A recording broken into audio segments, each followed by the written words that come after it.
దేవుడి నామానికి స్తోత్రములు. ఈ ఉదయకాల సమయంలో మీ అందరికీ కూడా నా హృదయపూర్వకమైనటువంటి వందనాలు తెలియజేస్తున్నానండి. ఈ దినము దేవుడు మీతో మాట్లాడుతున్నటువంటి మాట, మీరు ఎవరి మీదనైతే సలుగుతూ ఉన్నారో ఆ సనుగులన్నీ కూడా ఆయన వింటూ ఉన్నాడు. ప్రవక్త మీద సనుగుతూ ఉన్నారా? దేవుడి మీద సనుగుతూ ఉన్నారా? సేవకుడి మీద సనుగుతూ ఉన్నారా? సేవకుడిని అపహాసం చేస్తూ ఉన్నారా?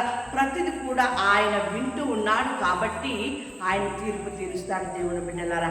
అందుకనే అక్కడ అహరోను మోషే అంటాడు కదా, అక్కడ దేవుని నిర్గమాకాండంలో ఆ ప్రజలందరికీ ఉదయకాల సమయంలో కావలసిన ఆహారము, సాయంకాల సమయంలో కావలసినటువంటి ఆహారము ఇచ్చినప్పటికీ కూడా వారు సనగడము ప్రారంభించి ఉన్నారు. అప్పుడు మోషే అహరోనులు అంటున్నారు, మీరు సనిగేటటువంటి సనుగులు దేవుడు వింటూ ఉన్నాడు, మాకు సంబంధము లేదది, మా మీద మీరు సనుగుతే మేమేం చేసేది, మీరు దేవుడి మీద సనుగుతున్నారు, మాకు సంబంధం లేదు అని చెప్పేసి అని ఆ ప్రజలతో మోషే అహరోనులు మాట్లాడుతూ ఉన్నారు. అంతేకాదు దేవుని బిడ్డలారా, ఈ యొక్క సంఖ్యాకాండము 12వ అధ్యాయము 1వ వచనములో కూడా ఈ యొక్క మోషే కూషు దేశపు స్త్రీని పెళ్లి చేసుకొని ఉండేను కనుక అతను పెళ్లి చేసుకొనిన ఆ స్త్రీని బట్టి మిరియాము అహరోనులు మోషే మీద సనగడం గునగడం ప్రారంభించి ఉన్నాడు. ఆ మాటలు దేవుడు విన్నప్పుడు వారి ఇరువురిని కూడా ప్రత్యక్షపు గుడారము దగ్గరికి రమ్మన్నాడు.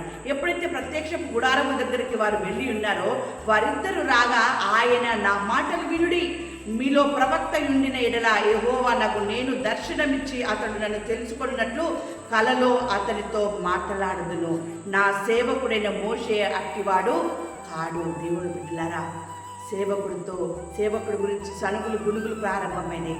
దేవుడు వింటూ ఉన్నాడు, వారికి ప్రత్యక్షమై వారితో మాట్లాడుతూ ఉన్నాడు. నా సేవకుడు అట్టివాడు కాడు అని చెప్పేసి అని, మీరు ఎలా సనుగుతూ ఉన్నారు, ఎలా గునుగుతూ ఉన్నారు అని చెప్పేసి అని మాట్లాడి వారితో మాట్లాడుతున్నటువంటి మాట చూడండి. మేఘమును ఆ ప్రత్యక్షపు గుడారము మీద నుండి ఎత్తబడెను, అప్పుడు మిరియాము హిమము వంటి తెల్లని కుష్టి గల రాయను. అహరోను మిరియాము వైపు చూచినప్పుడు ఆమె కుష్టి గలదిగా కనబడెను. సేవకుని పైన ఎవరైతే గునుగుడు సనుగుడు చేస్తారో దేవుని ఉగ్రత, దేవుని యొక్క కోపము వారి మీదకి వస్తుంది. దేవుడు వారిని రోగములకు, భయంకరమైనటువంటి పరిస్థితికి అప్పగిస్తాడు దేవుని బిడ్డలారా. అంతేకాదు అక్కడ వాక్యం సెలవిస్తూ ఉంది కదా, రాజులు 2వ గ్రంథము 2వ అధ్యాయము 23వ వచనంలో వాక్యం ఈ రీతిగా ఉంది. అతడు బేతేలునకు ఎక్కి వెళ్ళెను, అతడు త్రోవను పోవుచుండగా బాలురు పట్టణములో నుండి వచ్చి బోడివాడ ఎక్కిపొమ్ము, బోడివాడ ఎక్కిపొమ్మని అతని అపహాస్యము చేయగా. దేవుని బిడ్డలారా, ఎలీషా ప్రవక్త బేతేలునకు ఎక్కి వెళ్తున్నటువంటి సమయంలో అక్కడ ఉన్నటువంటి బాలులందరూ కూడా బోడివాడ ఎక్కిపొమ్ము, బోడివాడ ఎక్కిపొమ్ము అని చెప్పేసి అని ఆ యొక్క ప్రవక్తని అపహాస్యం చేస్తూ ఉన్నారు. ఎంతగానో అతన్ని బాధ పెడుతూ ఉన్నారు మాటల చేత, వారి నవ్వుల చేత. అప్పుడు ఆయన, అతడు వెనుకకు తిరిగి వారిని చూచి యెహోవా నామమును బట్టి వారిని శపించెను. అప్పుడు 2 ఆడు ఎలుగుబంట్లు అడవిలో నుండి వచ్చి వారిలో 42 బాలులని చీల్చివేసెను. దేవుని బిడ్డలారా, ప్రవక్తలంటే ఆషామాషి కాదు, సేవకులనగా ఆషామాషి కాదు. దేవుడు వారిని పిలుచుకొని వారు ఉన్నటువంటి ఆస్తిని, వారికి ఉన్నటువంటి హోదాని, వారికి ఉన్నటువంటి సుఖములతో ఉన్నటువంటి పరిస్థితులన్నింటినీ కూడా విడిచిపెట్టి దేవుని మాటకు లోబడి కష్టములో, నష్టంలో, ఇబ్బందులు కలిగిన ఎలాంటి పరిస్థితులు వచ్చినప్పటికీ దేవుని మాటకు లోబడి దేవుడు చెప్పిన మాటను వారు ప్రకటిస్తున్నటువంటి వారిపైన మీ సనుగులు, మీ అపహాస్యము ఎప్పటికైనా అది నాశనానికి దారి తీస్తూ ఉంది.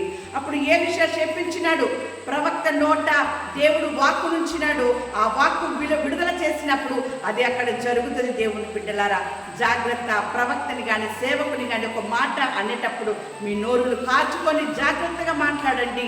వెంటనే ఎప్పుడైతే ఎలీషా ఆ మాట అన్నాడో 2 ఆడు ఎలుగుబంట్లు వచ్చి అక్కడున్న బాలులని నాశనం చేసి చీల్చివేసింది దేవుని బిడ్డలారా. అంతేకాదు ఆయన మాట్లాడుతున్నటువంటి మాట, మీ సనుగుడు వారిలో కొందరు సనిగి వారు సంహారకుడి చేత నశించుడి. మీరు సనగకుడి, వారిలో కొందరు సనిగి సంహారకుడి చేత నశించి ఉన్నాడు అని చెప్పేసి దేవుడు మాట్లాడుతున్నాడు. అంతేకాదు దేవుని కుమారులు అగునట్లు సనుగులను, సంశయములను మాని సమస్త కార్యములు చేయడి. అలాంటి కార్యములు దేవుని యొక్క పనిలో మీరు పాల్గొందినప్పుడు దేవుడు మీ జీవితంలో కార్యం చేస్తాడు. దేవుడు మీ కుటుంబంలో మీకు కార్యం జరుగుతుంది. అంతేకాని సేవకుల మీద ప్రవక్తల మీద దేవుని మీద మీరు సనుగుడు గుణుగుడు చేసినట్లయితే, అపహాస్యంగా మీరు మాట్లాడినట్లయితే, దేవుని బిడ్డలారా వారి నోట నుండి వచ్చినటువంటి ప్రతి మాట మీ కుటుంబంలో నెరవేరుతుంది. జాగ్రత్త కలిగి భయము భక్తితోని దేవుని సన్నిధానంలో గడపండి. సేవకులకి విలువనివ్వండి, ప్రవక్తకి విలువనివ్వండి, వారు చెప్పే మాటలకి మీరు లోపడండి దేవుని బిడ్డలారా. అంతేకాదు ఆయన మాట్లాడుతున్నటువంటి మాట, నాకు విరోధంగా సలుగుచున్న సనుగులను నేను విని ఉన్నాను అంటున్నాడు. ఆయన విన్నాడు. మీరు ఎవరెవరి మీద ఎలాంటి సనుగులు సలుగుతున్నారో వారి మీద సరిగినటువంటి సనుగులు కావచ్చు, నా మీద సరిగినటువంటి సనుగులు కావచ్చు, నేను విన్నాను అని చెప్పేసి అని ఆయన మాట్లాడుతున్నాడు. మీ శవములు ఈ అరణ్యములోనే రాలును, నాకు విరోధంగా సరిగిన వారందరూ రాలిపోదురు. దేవుని బిడ్డలారా, దేవునికి విరోధంగా సనిగినటువంటి సనుగులను బట్టి అక్కడ వారికి మరణం సంభవించింది. ప్రవక్త విషయములో అపహాసము చేసి సనిగినటువంటి విధానమును బట్టి 2 ఆడు ఎలుగుబంటులు వచ్చి వారిని అక్కడ చీల్చివేసి ఉన్నవి. దేవుని యొక్క సేవకుడి మీద సనిగినటువంటి సనుగులను బట్టి భయంకరమైనటువంటి రోగము వారికి అక్కడ కలిగింది. దేవుని బిడ్డలారా, ఈ ఉదయకాల సమయంలో నువ్వు జాగ్రత్త, నీ నోరు జాగ్రత్త. నువ్వు ఎవరిని సనుగుతున్నావో, ఎవరి మీద నీ సనుగులు ఉన్నాయో జాగ్రత్త ఉండండి. దేవుని యందు మీరు భయము భక్తి కలిగి ఉండండి. సేవకుల మీద, ప్రవక్త మీద, దేవుని మీద అబద్ధ సాక్ష్యము పలుకువాడు అబద్ధికుడు వాడు అగ్నిగుండంలో వేయబడతాడు. దేవుని బిడ్డలారా, ఆ రీతిగా మీరున్నారేమో జాగ్రత్త. దేవుని బిడ్డలారా, ఈ ఉదయకాల సమయంలో దేవుడు మాట్లాడుతున్నటువంటి మాట యోహాను సువార్త 12వ అధ్యాయం 26వ వచనము, నేను ఎక్కడ ఉండునో అక్కడ నా సేవకుడును ఉండును. కాబట్టి సేవకుడికి దూరముగా ఉండి సనిగినా, సేవకుడికి దగ్గరగా ఉండి సనిగినా ఆ దేవుడు మిమ్మల్ని సనుగులు వింటూ ఉన్నాడు, మిమ్మల్ని చూస్తూ ఉన్నాడు. దేవుని బిడ్డలారా, ఆయన ఆత్మ సేవకుడిలో ఉంది.